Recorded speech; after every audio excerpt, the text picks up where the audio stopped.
Southeast Georgia and the Lowcountry. This is WJCL 22 Morning News. See us now. Right now on WJCL 22 Morning News at 6, mayors across the country are showing their support of President Joe Biden's COVID stimulus plan, and that includes a mayor in our area. Plus, a bipartisan meeting in the Oval Office to discuss COVID relief. I'm ABC's Faith Abube in Washington with details of the meeting between GOP lawmakers and President Biden coming up.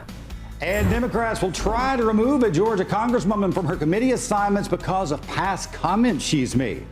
Thanks so much for starting your day with WJCL 22 Morning News. I'm Ashley Garrett. And I'm Chris Tatum. WJCL meteorologist Jonathan Myers also here. Jonathan, oh, look behind you. That's a reminder. Today's an important day for weather. That's right, Chris. Today is February 2nd, marks Groundhog Day, and we're going to find out later today if we have 6 more weeks of winter. Yeah, the groundhog is going to tell us that. I have a question. Yes. all those cameras and lights on him when he comes out of his hole.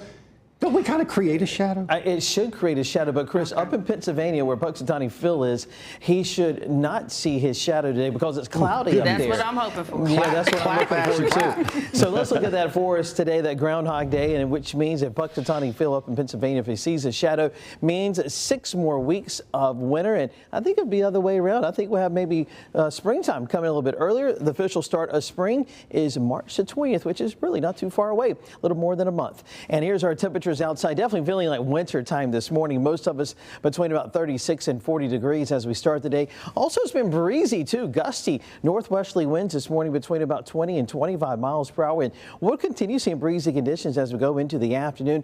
Notice that dark gray shading from just about Jessup all the way up into the low country. That's those low clouds as we start the day off. But notice how the skies begin to clear up back toward Augusta and Macon, which means we're going to see that sunshine making a nice return a little later today. So clouds to start the day off. By mid-morning, begin to see clearing skies, especially later this afternoon. We're going to see a good deal of sunshine. Highs for today will be below average. Should be low 60s. Most of us this afternoon, probably about 52 to 54. Where we'll top things off for high. So sunshine making a nice return today, but cold temperatures for tonight, freezing for most of us. I'll detail that, and also we'll look ahead to the next 7 days with a good chance for rain by the upcoming weekend. Thank you. President Joe Biden and Republican lawmakers have not reached a deal on a COVID relief package, with more as talks pick up this morning. Here's ABC's Faith Abube. A show of bipartisanship inside the Oval Office, but the only real agreement out of the nearly 2-hour meeting between President Biden and GOP lawmakers is to keep the conversation going on a COVID relief package. We talked about differences, and I don't think he would intend to signal any changes on his part, nor would we. And so this was the first step. Republicans and Democrats still far apart on a compromise after 10 GOP senators proposed a slimmed-down version of Biden's nearly $2 trillion aid package. The Republican plan, $600 billion. We didn't pull $1.9 trillion out of the sky. What we did was go line by line and figure out how to meet the challenges that the public was facing. While Biden's proposal calls for $1,400 direct payments to most Americans, Republicans want to limit the checks to $1,000 and send them to only lower-income Americans. But there is some common ground. Both sides calling for $160 billion for vaccines and testing and small businesses. This as health officials warn another coronavirus surge could be on the horizon. 35 states are now battling the more contagious variant.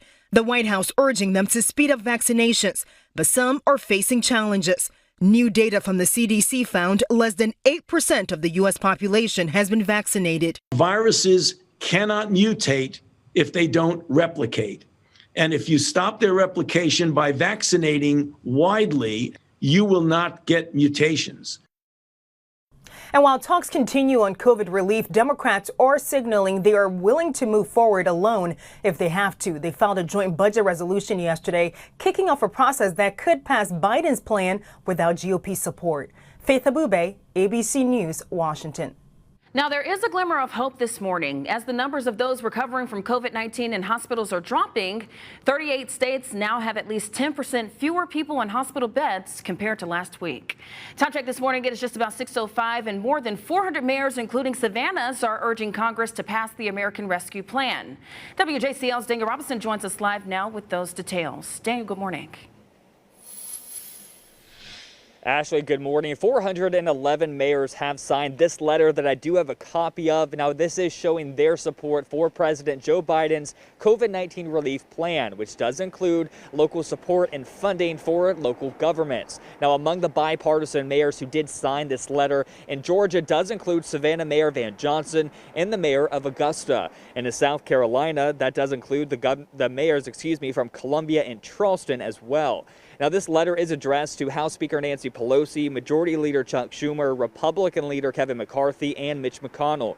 It is pushing for them to take immediate action to pass this plan, saying that providing funding for local governments is, quote, long overdue. Now, this letter from the United States Conference of Mayors does go on to say, quote, the $350 billion in direct relief to state and local governments included in President Biden's America Rescue Plan would allow cities to preserve critical public sector jobs and help drive our economic recovery, end quote. Now, while Democrats are pushing for this letter, this plan to go ahead and get passed, we just heard a couple minutes ago, Ashley, about a counter plan that some Republicans are pushing. But bottom line here, Ashley, both sides of the aisle, Republicans and Democrats, are pushing for some sort of COVID-19 relief. The question is just how much. Ashley? It's a story we'll be staying on top of. Daniel, thank you so much.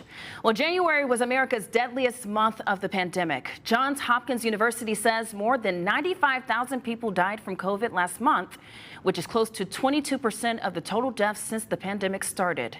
One of the latest projections predicts another 200,000 Americans are likely to die by the end of April.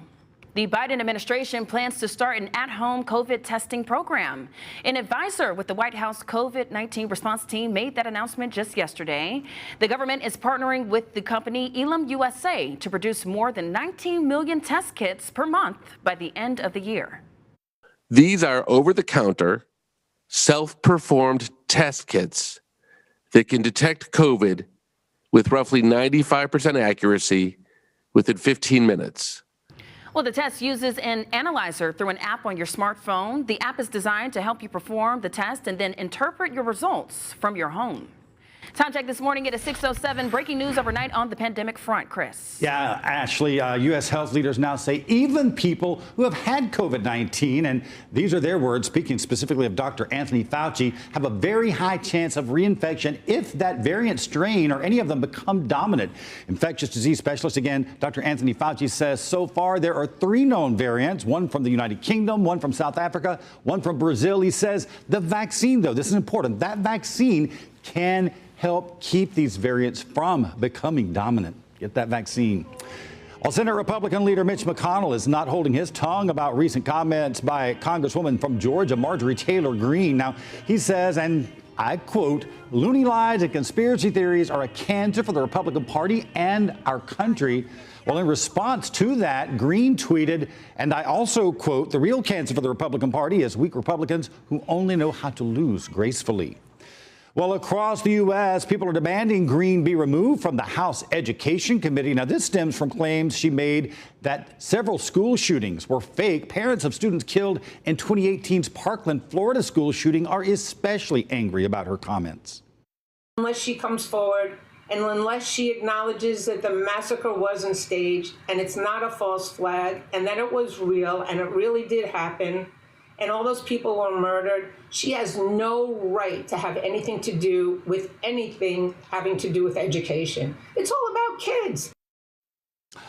Well, Ashley, of course, several lawmakers now demanding she even be removed from her House seat.